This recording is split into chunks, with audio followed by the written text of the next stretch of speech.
Good evening from Washington. I'm Larry O'Connor. Wait, no, I'm not. Hang on. Sorry.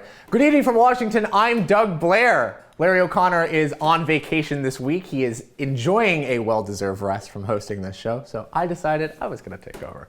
But we have quite a show for you tonight, and we're going to start off with quite possibly the biggest existential threat to America since possibly the Soviet Union, and that is China.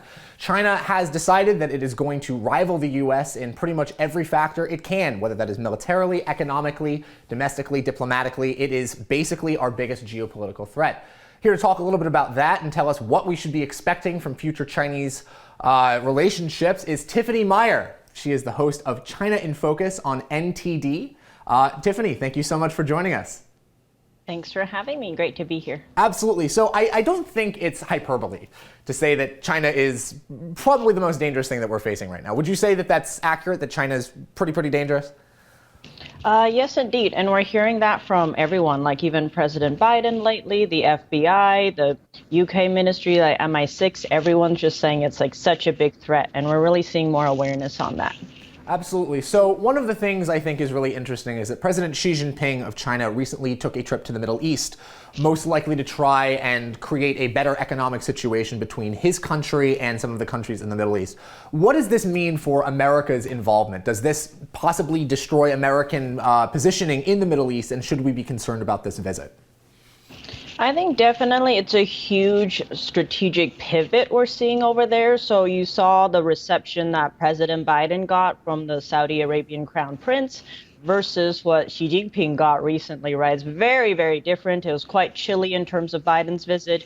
With Xi Jinping, they really laid out everything. And they're really trying to get much closer between themselves. So that helps China in terms of the economy, but also energy, right? They're even trying to strike a deal where they pay for that oil with the Chinese currency yuan instead of the dollar. And for, since the longest time, it's been the dollar dominance in that. So we're seeing the U.S. losing its standing there, both in terms of the dollar and the regional strategic power. And so that's helping China's global power, and especially in the Middle East. Like, I guess under Trump, we had the Abraham Accords. We were doing more in terms of the Middle East. But under Biden, we're kind of returning to the Obama era and pulling away from that area. So we'll see what happens in that terms, but it's a huge strategic pivot, probably the biggest since the Cold Wars and in like 1991. Mm-hmm. So one of the things that I think a lot of people are concerned about is how much focus America is putting on China. A lot of our effort right now is being focused on Ukraine and the Russian invasion of Ukraine. Are we seeing the Biden administration maybe try and pivot a little bit more to Asia, or are we still seeing this maybe antiquated mindset of focusing on the Middle East or focusing on Europe as opposed to focusing on China right now?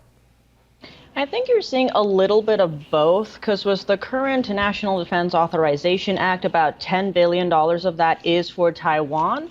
So that is a good step forward, right? They are paying attention to Taiwan. They saw what happened in Ukraine. They don't want a repeat of that in terms of China and Taiwan. And with Taiwan, if Taiwan actually falls to the Chinese regime, it's like that would impact us massively in the economic realm too. For instance, like the Taiwan Strait is where most of the global trade goes through.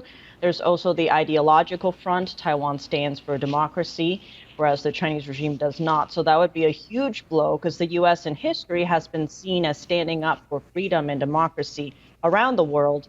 And then also thirdly, strategically, right, the placement of Taiwan is part of a chain of islands from the Philippines and Japan down to Malaysia, South Korea, that's known as the first island chain. So that really stops the Chinese military from getting out into the Pacific and being able to attack, say, Hawaii or our western continental states. So that's a big deal, too.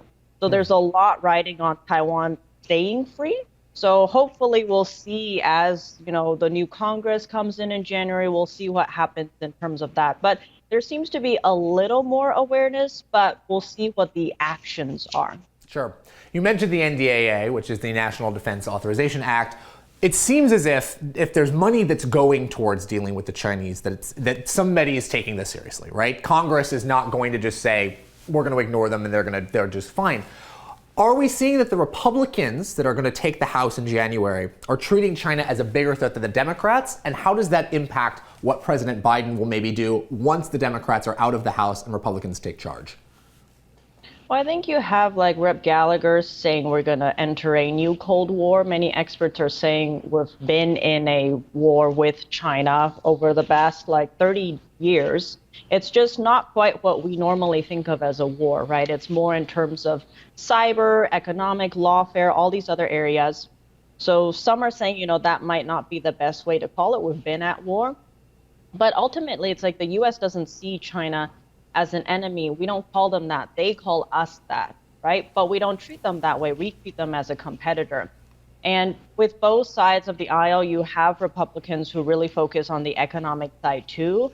So that's an issue, right? We're basically literally funding the Chinese military to do all these things. You have the thrift savings plan, right? Where I think over $1 trillion pours into China and really help them. And these are the people, right, the servicemen who spent their lives trying to protect Americans from threats like the Chinese regime, and yet all of their retirement savings are pouring into and helping to fund this existential threat. So that's a huge issue. So we have to see, especially with the Republican House, if they go after that area, because if we keep funding them, no matter what else we do, it's not really going to do anything, right? So I think that's where the focus really should be. Sure. One other arena that I think a lot of people are beginning to realize that China has its hooks, per se, in America is in the tech field, specifically a popular social media site called TickTock. If you don't know about it, your kids certainly do.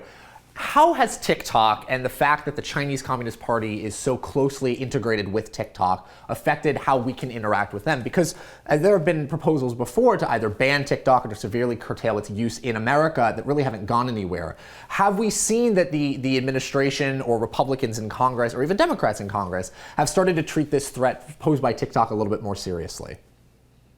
I think you are starting to see that. There are 5 states that are banning it on their own government devices, right, inside those states. So that is a step forward. You have like the FCC Commissioner Brendan Carr talking about like really going after TikTok. But it's just this kind of push and pull, right? You had Trump try to ban it, and then you have Biden come in and say it's not a threat. And so you kind of have this back and forth. But then now you have senators saying, oh, they lied to Congress, as in TikTok, right? So it's a huge deal, especially because TikTok's parent company, ByteDance, is a Chinese company. And under Chinese law, if the regime asks for any of the user data, anything, you have to hand it over as a Chinese company. And so throughout the years, TikTok is like, oh, no, we have nothing to do with that. All the user data of Americans, blah, blah, blah, is safe. But you have all these different reports, whether that's BuzzFeed, Forbes, all of them coming out and finding that's not true, that all of that data is being accessed by the Chinese regime. And what's really concerning with that is just how many people are using the app.